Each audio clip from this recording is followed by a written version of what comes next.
enormous clouds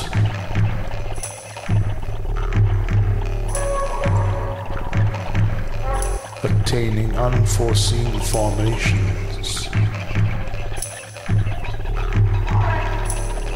lit barely by the waning sunlight.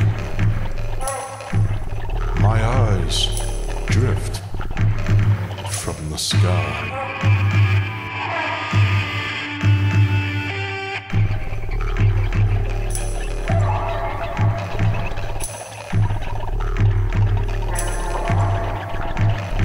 Timothy turned to me. We best be going home before dark. Dark.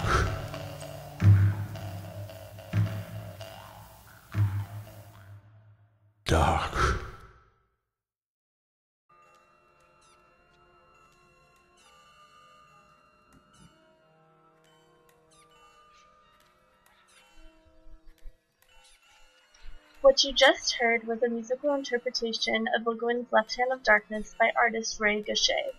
This is just one example of the many different ways readers can understand the narrative.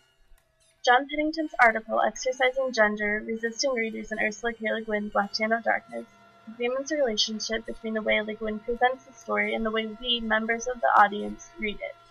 Many literary critics have frowned upon Le Guin's resistance to the invention of new words to fit her androgynous world.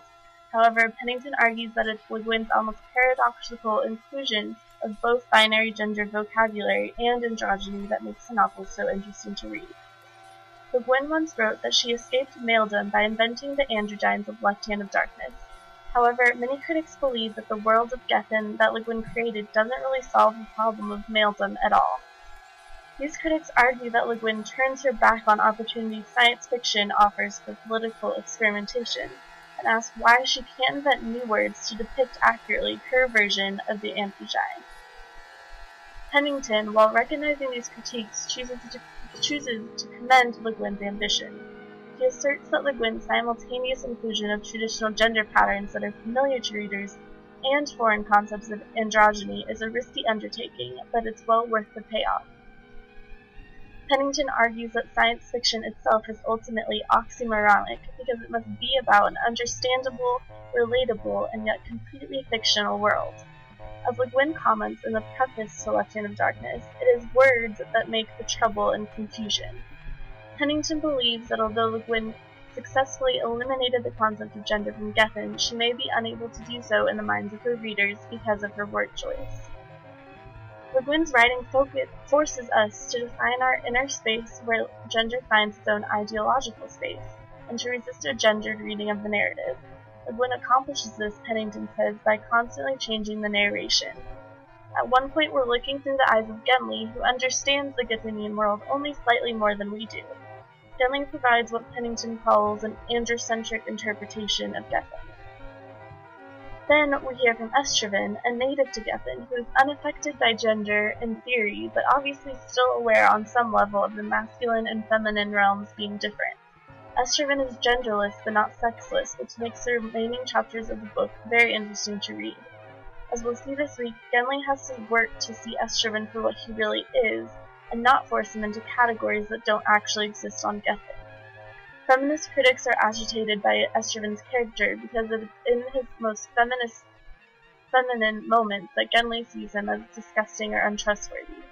In a sense, through Estraven, femininity becomes a sort of otherness, an anomaly of everyday life, or a glitch in the system. When Estraven is straightforwardly masculine, Genli is more comfortable around him, but when his true androgyny becomes apparent, Genli is instantly out of place. This switching back and forth causes us to be continuously unsettled, which mirrors the journey of Genli himself. However, Genli is forced to assimilate, to leave behind his own ideas of what a male or female is, or what a human is for that matter, so we as readers must do so also. While I think that Pennington makes some compelling arguments, I feel he misses one essential point.